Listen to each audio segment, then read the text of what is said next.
Devas are small fairies that look almost like fireflies. The deva originated in Persia and Greece. They appear as bright orbs of light in nature, although they are particularly found in the forests. Devas love being around plants which are well looked after. They are known to guide medical researchers or witches seeking to use plants for their medicinal qualities. However, a deva won't stay near a plant that is decaying. Amelia was a very gifted lady. Her grandmother was a herbalist and had passed down all that Amelia should ever know to carry on the healing legacy. Amelia could make tinctures, balms, and potions to heal anything, from a broken heart to the most discomforting colds. She lived in the Garden of Paradise, a forest that stretched for miles and miles with no end in sight. Surrounded by the beauty of nature, Amelia found both peace and abundant resources for her medical charms. Her closest friends were the inhabitants of the forest, squirrels with bushy tails, deer with pointy ears, and even a sun bear to which she fed honeydew.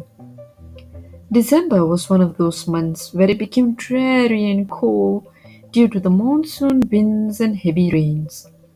A mother and her child came to visit Amelia on one of these days. "Dear Amelia, do you have a potion I could give to Connor? He has been having such a bad cold. It worries my heart," said the mother to Amelia. As if on cue, the child coughed violently, the coughs racking his frail body. "Oh my, that does look bad, Mrs. Burrow," said Amelia. "Could you come back tomorrow? I'll have the finest potion to get Connor up and running in a jiffy." The mother thanked Amelia and promised to return the next day with Connor. Amelia began to bustle around a little cottage for ingredients to make her potion.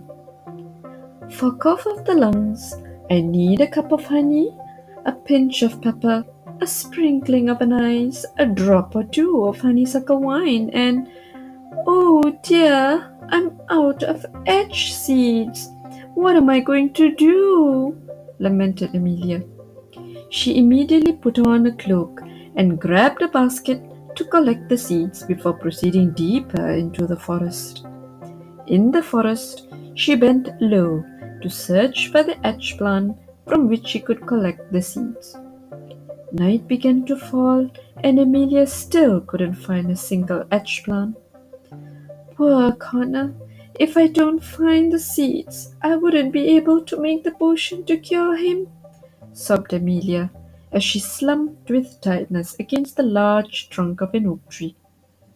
A few feet in front of her, a few orbs of light were advancing towards her.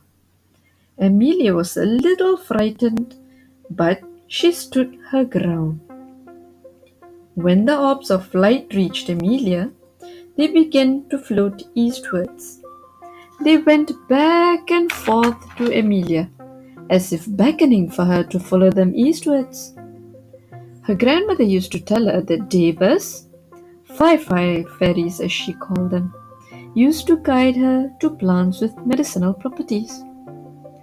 "Are you Devas that my grandmother used to talk about?" asked Amelia. As if they understood, they floated ever urgently eastwards. Amelia followed the orbs on a short walk. Lo and behold! A patch of edge plants was growing in a clearing. "Thank you, dear Devas!" cried Amelia in delight.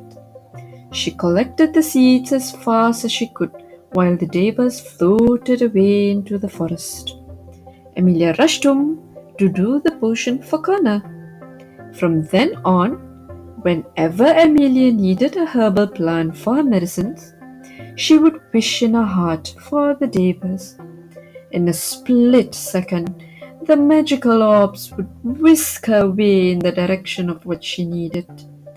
Ah, Devas, Mother Nature's little helpers. The end.